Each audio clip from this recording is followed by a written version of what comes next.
Channel में आप सभी का स्वागत है। आज की कक्षा में हम पढ़ते हैं कक्षा 11 के लिए हिंदी साहित्य अध्याय नंबर 4 नींद उचट जाती है। अध्याय नंबर 4 है जिसका नाम है नींद उचट जाती है। नींद उचट जाना आपने सुना होगा, नींद उचट जाती है, किस कारण से उचट जाती है, वो सब बातें हैं लेखक इस कविता के माध्यम से हमारे सामने प्रस्तुत करते हैं। इसके लेखक क्या कवि है नरेंद्र शर्मा। नरेंद्र शर्मा, तो इनका जीवन परिचय है वो हम देख लेते हैं। नरेंद्र शर्मा जी का जीवन परिचय। नरेंद्र शर्मा जी है, इनका जन्म हुआ था 28 फरवरी 1913 को।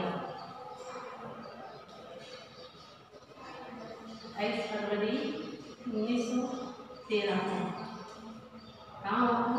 मध्य प्रदेश।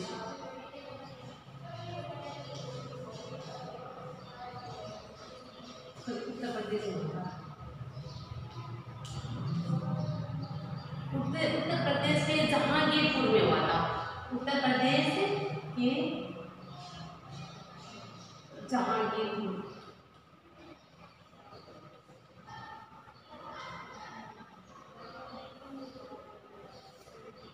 उत्तर प्रदेश के जहांगीरपुर में 28 फरवरी 1913 को कवि नरेंद्र शर्मा का जन्म है वो हुआ था। इनके निधन की अगर बात की जाए तो 11 फरवरी 1989 को इनका निधन हुआ था। निधन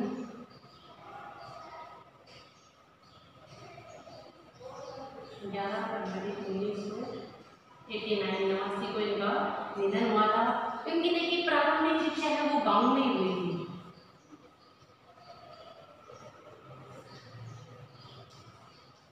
प्रारंभिक शिक्षा इनके अपने गांव में ही हुई थी। फिर इन्होंने है वो प्रयाग विश्वविद्यालय से एमए किया था। अपनी उच्च शिक्षा है इन्होंने कहाँ से दी थी? उच्च शिक्षा प्रयाग विश्वविद्यालय।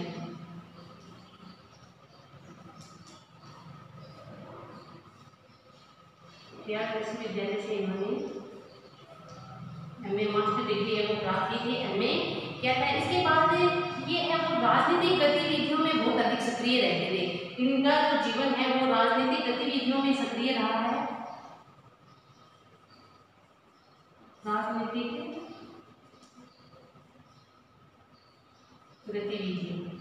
गतिविधियों में सक्रिय रहने के कारण इनको है वो जेल में जाना पड़ा था 1940 से लेकर 1943 के मध्य। 1940 से 1943 के समय इनको जेल भी जाना पड़ा था राजनीतिक गतिविधियों में भाग लेने का। 1940 से 1943 हम सभी जानते हैं ये समय था किसका शासन था? अंग्रेजों का शासन चला था। इस समय राजनीतिक गतिविधियों में जो भाग लेते थे उन्हें है वो अंग्रेज सरकार है वो पकड़कर जेल में बंद कर देती थी। तो ऐसा राजनीतिक गतिविधियों में सक्रिय रूप से भाग लेने के कारण इनको भी 1940 से 1943 के समय है वो जेल जाना पड़ा था। 1943 में ही ये मुंबई चले जाते हैं। 1943 में ये कहाँ चले जाते हैं? मुंबई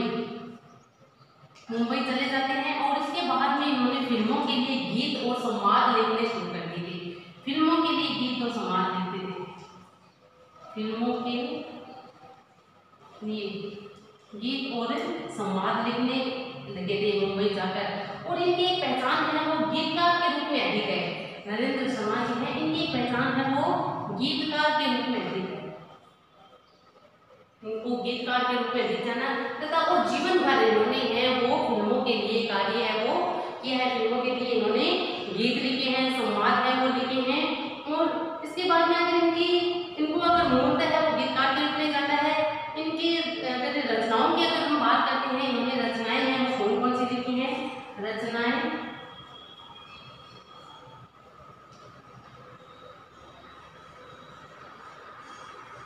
फूल फूल कर्णफूल, प्रभात फेरी,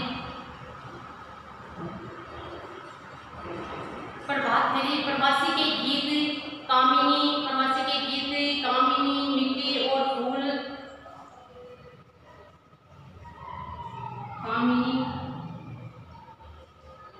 मुख्य की बता देती हूँ, जगह नहीं बची है लिखने के लिए। तो देखिए इनकी रचनाओं की अगर बात की जाए तो उन्होंने सूल और फूल, कर्णफूल लिखे हैं, कामिनी लिखा है, प्रवासी के गीत लिखे हैं, प्रभात फेरी है, मिट्टी और फूल लिखे हैं, पलासवन नाम से भी इनकी रचना है, रक्त चंदन नाम से भी इनकी रचना है, बहुत रात गए इनकी रचना है, और सुवीरा और सुवर्णा, सुवीरा अलग है, सुवर्णा अलग है, सुवीरा और सुवर्णा इनकी प्रमुख रचनाओं के अंतर्गत आती है, जिसमें इन्होंने है वो एक जागृति का संदेश है वो दिया है।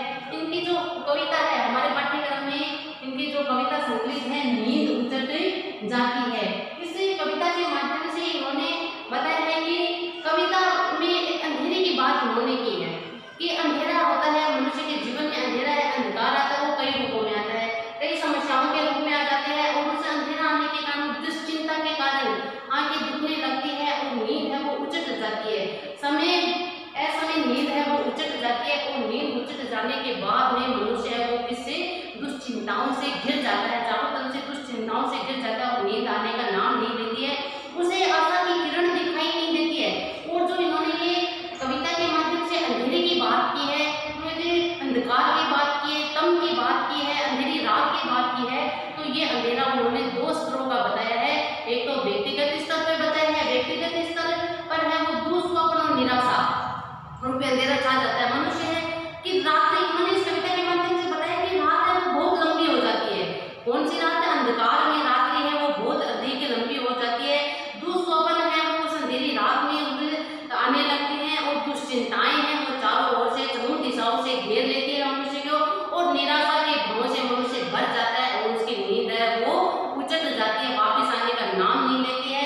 व्यक्तिगत स्तर पर तो दुःस्वप्न और निराशा की बात करते हैं, और समाज के स्तर पर भी बात करते हैं, इस कविता के माध्यम से समाज स्तर की भी बात करते हैं।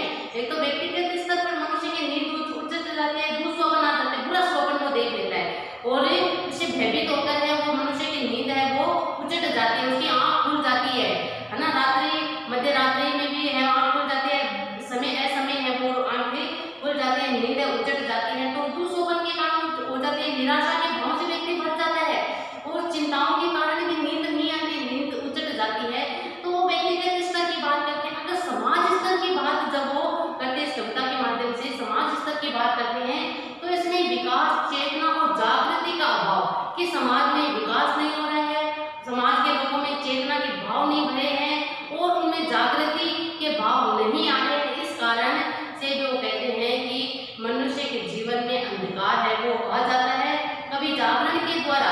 अब कभी कहता है कि जागरण के मनुष्य में जागृति के भाव होने से जागरण के द्वारा इन दोनों ही अंधकार को मिटाने का प्रयास है वो करते हैं, क्योंकि इन दोनों अंधेरों से मुक्ति वो पाना चाहते हैं, मुक्त होना चाहते हैं, समाज को भी इस अंधकार से मुक्त करना चाहते हैं, विकास, चेतना और जागृति का जो अभाव है इस अंधकार से समाज को मुक्त करना चाहते हैं, और व्यक्तिगत जीवन में है जो दुःस्वप्न और निराशा के भावों का अंधेरा है उसे भी मुक्त होने का संदेश इस कविता के माध्यम से देना चाहते हैं।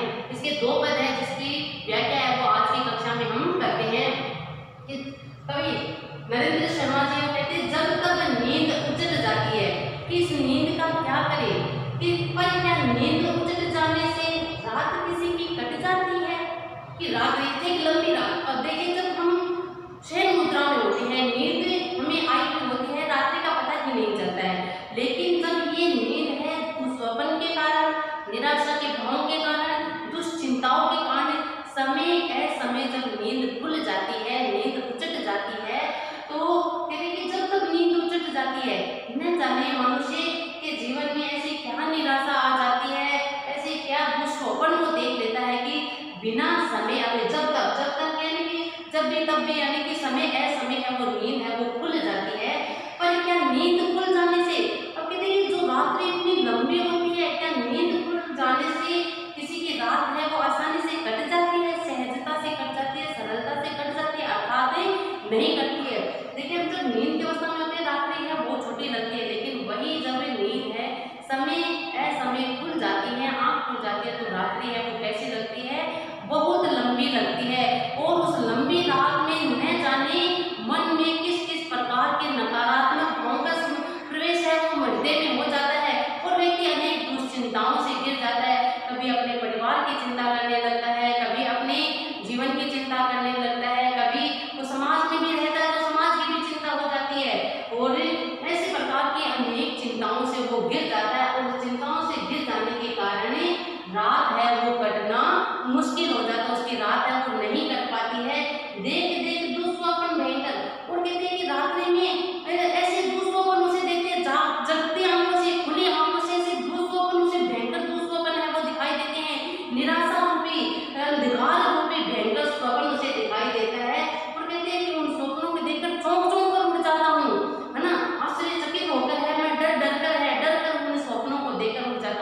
नींद की अवस्था में होते हैं तब भी दुस्वप्न हमें आते ही रहते हैं। तो दुस्वप्नों को, बुरे स्वप्नों को देखकर, भयंकर भयंकर बुरे स्वप्नों को देखकर कि जिसमें न तो अपना व्यक्तिगत विकास हो रहा है और न ही समाज में कोई जागृति आ रही है, समाज अब कुंठाओं से घिरा हुआ है, अनेक ये जो परंपराएं हैं जो समाज के लिए हानिकारक है इनसे घिरा हुआ है। तो इनको देख देख कर जो दुस्वप्न मेरे मन में उठते हैं उनसे मैं चौंक चौंक कर उठ जाता हूँ, आश्चर्यचकित होकर जाग जाता हूँ।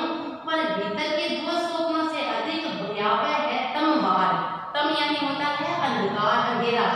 कहते हैं कि लेकिन मैं ठीक है आपने दुस्वप्नों से डरकर है, भयंकर दुस्वप्नों से डरकर है, मैं चौंक कर उठ जाता हूँ, जाग जाता हूँ, मेरी नींद उतर जाती है, आंख खुल जाती है। लेकिन कहते हैं कि पर भीतर के दुस्वप्न, मेरे जो मन में जो दुस्वप्न चल रहे हैं व्यक्तिगत स्तर पर जो निराशा के भाव से भरा, उनसे कहीं अधिक भयानक है कौन सा? तमवार, बाहर का अंधेरा। यानी व्यक्तिगत जीवन से हटकर कभी यहाँ कहाँ जा रहे हैं, समाज स्तर की बात करते हैं कि समाज स्तर पर जो अंधेरा है वो मेरे भीतर के दुस्वप्नों के अंधेरे से भी ज्यादा खतरनाक है, भयानक रूप लिए हुए है। तो क्योंकि व्यक्तिगत स्तर पर तो स्वयं के केवल अपने व्यक्तिगत जीवन तक ही सीमित हो जाते हैं, वो अंधेरा व्यक्तिगत जीवन तक सीमित हो जाता है, वो अंधकार है अपने जीवन तक ही रहता है। लेकिन बाहर का जो अंधेरा है, तम है, वो पूरे समाज के लिए हानिकारक होता है। समाज से ही देश बनता है, तो देश के लिए भी वो हानिकारक होता है। तो कहते हैं मेरे भीतर के दुस्वप्नों के अंधकार से कहीं अधिक भयानक है वो बाहर का अंधेरा है, समाज स्तर का जो कुंठाओं से घिरा हुआ है, जिसमें जागृति का अभाव है। और तो कहते हैं ये अंधेरा है वो और अधिक भयानक है। आती नहीं उषा, और कहते हैं कि इस अंधकार में मुझे उषा मतलब होता है कि प्रभात का समय, प्रभातकालीन जो समय होता है, एक नई उमंग भरने वाला, नई आशा का संचार करने वाला जो समय आता है। कहते हैं मुझे ऐसी कोई उम्मीद, कोई ऐसा आशा रूपी उषा है वो दिखाई नहीं देती है, बस केवल आने की आहट आती है, उषा आती नहीं है। रात्रि के बाद में कहते हैं ना कि रात्रि बीत जाती है, अंधकार में रात्रि बीतने के बाद शुभ सवेरा आता है। तो कहते हैं कि लेकिन मुझे ये समाज और जो व्यक्तिगत निराशा के भाव, तम अंधेरा है बाहर समाज में जो अंधेरा है, इस अंधेरे को मिटाने के लिए कहते हैं कि कोई भी आशा रूपी उषा की किरण मुझे दिखाई नहीं देती है, और केवल उनके आने की आहट भर है वो मुझे दिखते हैं कि केवल आ रही है, लेकिन आती नहीं है वास्तविक रूप से, वो यथार्थ रूप से है वो जीवन में आती नहीं है। अर्थात इन दुश्चिंताओं को, इन निराशाओं को, इन स्वप्नों को मिटाने का, इस अंधकार को मिटाने की आशा रूपी किरण है वो मुझे दिखाई नहीं देती है। तो यहाँ देखिए कवि है वो भीतर के जो दुस्वप्न रूपी अंधकार है उससे कहीं अधिक भयानक किसको बता रहे हैं? बाहर के अंधेरे को बता रहे हैं, समाज स्तर के अंधेरे को है वो बता रहे हैं। इसके 4 पैराग्राफ है वो और बनते हैं, जिनका अध्ययन है वो हम कल की कक्षा में करेंगे। जब हम पूरी कविता को व्याख्या है वो कर लेंगे, भावार्थ है वो जान लेंगे, तब कहीं जाकर आपको ये कविता है वो बहुत अच्छे से समझ में आई होगी।